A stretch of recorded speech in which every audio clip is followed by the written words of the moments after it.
Hey, what's up there, YouTubers? It's me again, Brian, aka Gamer 55551, and I am back with a video review, not a retro review though, of gonna be taking a look at a game part of the Nintendo Switch Online, part of the Super NES collection of Super Mario World 2 Yoshi Island. As I mentioned, as part of the Switch Online service, this game was originally released back on the Super Nintendo in 1995, and then re-released on the Game Boy Advance back in 2002. I'm going to be looking at several Mario games leading up to my eventual review of Super Mario 3D World and Bowser's Fury as we get closer to the end of Mario's 35th anniversary and all.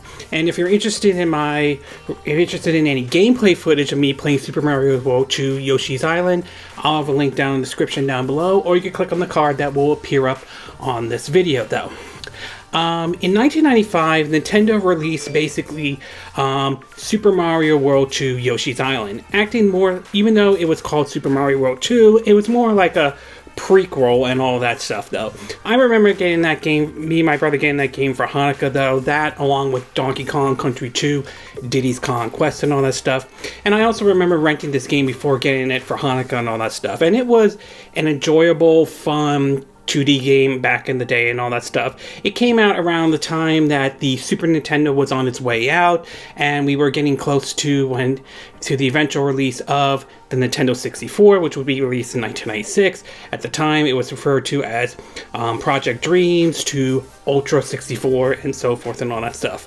So I thought I would consider taking a look at one of these classic games of Super Mario World 2's Yoshi's Island. And while there have been many different games in the Yoshi series, like Yoshi DS, New Yoshi Island, Yoshi's Woolly World, Yoshi's Craft World, Super Mario World 2 Yoshi's Island still remains the best one of them all, though.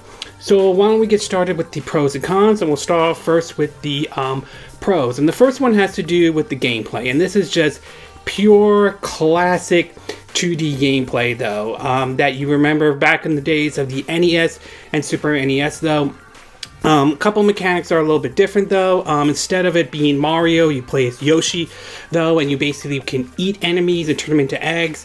Those eggs can be used to either throw at the enemies or get those question mark clouds though, which in a way, it's this game's version of, the question mark blocks from the classic Mario games, to be exact. Some of them will release coins, others will release stars, which you will need if you want to get 100% of the level, which is have the countdown at 30 seconds, find all 20 coins, and 5 of the flowers and all that stuff. Plus, there's also a lot of hidden little secrets, from like switch boxes to hidden, those question mark clouds, which can open up new areas or find even some more secrets and all that stuff. So the gameplay is just, your traditional classic Mario 2D gameplay though. Although, if I were to look between this one and say like the Donkey Kong Country one, I would say, even though this may feel like even though this feels like a Mario game, for some reason I feel this one feels a little bit more like the kind of gameplay you would see in the Super Nintendo Donkey Kong Country games though. It still has its Mario charm and all that stuff. It still has some elements from the Mario game, but looking back at it, I always feel like it's more closer to the Donkey Kong Country series to a certain degree though, in terms of the gameplay. Either way, it's classic 2D gameplay and it's like enjoyable nevertheless though. The next thing I want to talk about is the visuals. I will say, for a 2D game, the visuals definitely look nice.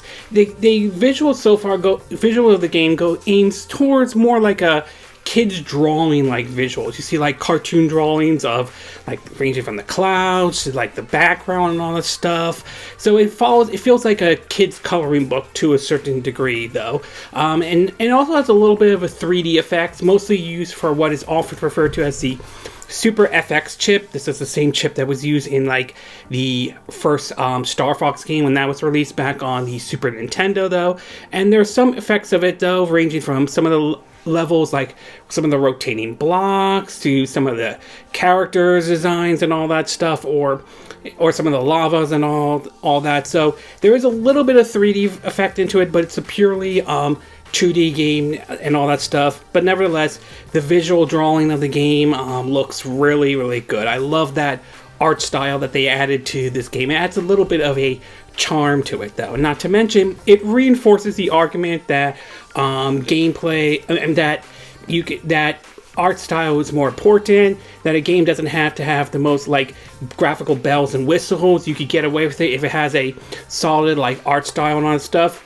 Super Mario World Choose Yoshi's Island is one example. Other games I could point to are like Legend of Zelda Wind Waker and Okami. That's another example as well. Mad World, Beautiful Joe also. So art style, visual speaking though, it looks good. And last but certainly not least, though, the game also adds the ability to morph into different vehicles. So, in the game, you'll encounter different vehicles like the mole, the mole where you could dig through dirt, the helicopter, the car, and the submarine, though. It adds a little bit more to the gameplay, though. The submarine, obviously, is for the water parts of the game, since Yoshi can't swim. The submarine, you also fire heat-seeking torpedoes. The mole, obviously, is to dig through dirt. The helicopter makes you fly for a certain period of time in some of the levels. And, of course, basically, the car makes you, like, you could drive and all that stuff, but also race the car to go above, you know, like enemies and all that stuff. So I like the vehicles in this. I like the vehicle morphs in the game, though. It's a really nice little feature they added into Super Mario World Choose Yoshi's Island. And it certainly is enjoyable. It's fun, even though controlling the vehicles might be difficult at times, but they're not. Doesn't make the game unplayable or anything like that. So the vehicle morphs are nice, though. Okay, we're going to take a quick break, and when we get back, we'll get to part 2, which is the cons. So we'll take a quick break, and we will be right back.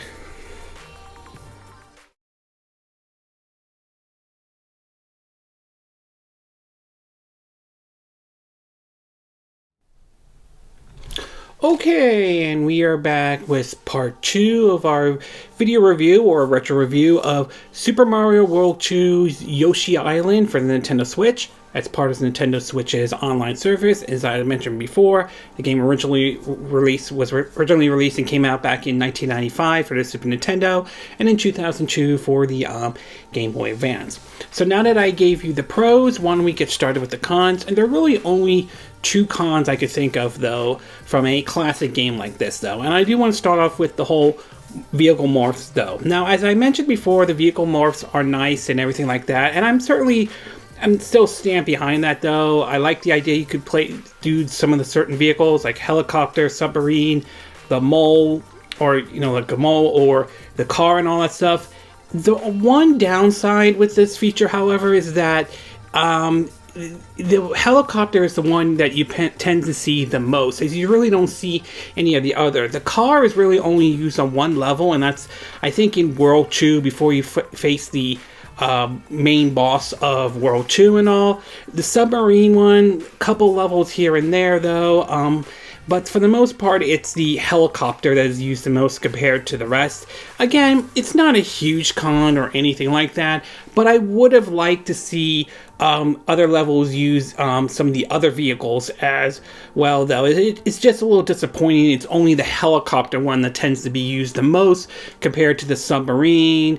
And although I will say the mole is probably the closest one that's used a bit more than the other 2, to be exact, though. Not on the same level as the helicopter, but still a bit more than, say, the submarine or the car and all that stuff. So while the vehicle morphs are nice and everything like that, and they are, though, it's just a little disappointing that the helicopter one is the one only used the most compared to the rest and all. And I would have liked them to would have been nice if they had made some of the levels where you can use the other vehicles. Like, I would have loved to see the car being used in other levels other than reduced to that one level in World 2 and all that stuff. So a little disappointed with the vehicle morphs, but nothing huge or anything like that, though. Again, they're fun, but like I said, the helicopter one tends to be used the most, though.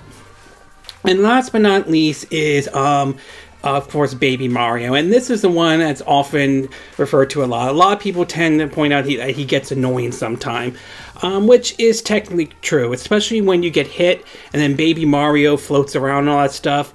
That can get a little bit annoying and can be Difficult at times when you're especially surrounded by a certain amount of enemies, though, particularly the bandits, though, which can sometimes be a little bit of a, pardon my language, a pain in the ass to deal with, though, because they could easily steal Baby Mario very, very quickly. And then you have Kermit's, minions who will float around and be ready to snack up Mario very quickly. One of them can just come up and pick him up and make things a little bit difficult. So it can be difficult at times with Baby Mario. Plus his crying can sometimes be a little annoying at certain points, though. Again, not a huge con or anything like that, though. It's just that sometimes Baby Mario can be annoying at times and all. Overall, though, Super Mario World 2 Yoshi's Island is a classic no matter what, though.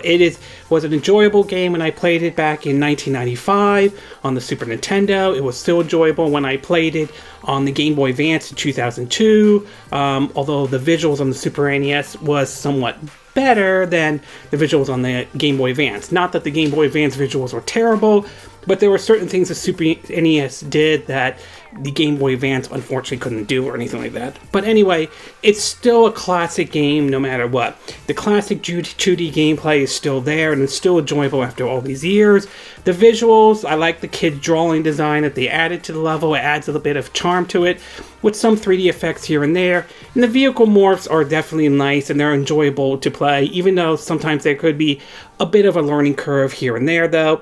I will admit that the one disappointment with the vehicle morphs is that the helicopter tends to be used the most compared to basically the other vehicles out there. And it's a little bit unfortunate they never really designed levels where you can use the other vehicles and all that stuff. And of course, Baby Mario can get annoying every now and then, especially when you get hit by an enemy and you have to go rescue him though, which can be difficult at times, though. But again, these are minor cons. This doesn't change the fact that this is still a classic no matter how you look at it, though. And if you have never got a chance to play this game, it's worth trying, especially if you have the Switch Online service, though, and the Super Nintendo, though, because I mean, it's still a really good game. And while there have been other entries like Yoshi's Island DS, Yoshi's New Island, Yoshi's Woolly World, Yoshi's Craft World, and while those games are still good, don't get me wrong, none of them will ever reach the level that Super Mario World 2's Yoshi's Island, though. It's the best one out of all the Yoshi games that have come out there, and it still remains a classic, at least in my book, to this day. And it's definitely worth playing, especially if you're a fan of classic 2D gameplay and all.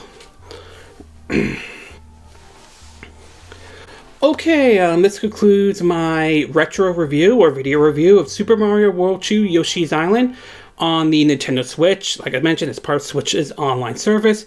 And again, these are my opinion. What are yours? What are your thoughts about Super Mario World 2 Yoshi's Island? Do you view it as a classic to this day and all that stuff? Is the game as enjoyable as it was back in 1995 to today in the year 2021 and all that? And all that? Do you agree with what I said in this video? Do you disagree? Do you have a difference of opinion? As always, sound off on the comment section below. Let me know what you think. And if you do like this video, I hope you hit the like button. I would appreciate it. And I hope you do subscribe to my YouTube channel. If you do, make sure you hit the bell icon for notifications of any new videos I put up. Also, feel free to share this video if you want to, and feel free to donate to my channel if you like. You could do it through PayPal Me or Patreon. Links will be in the description of this video. And I will see you again next time when I do another video. Hopefully that'll be soon. Until then, from Southern California, I wish you all a good day then. Bye!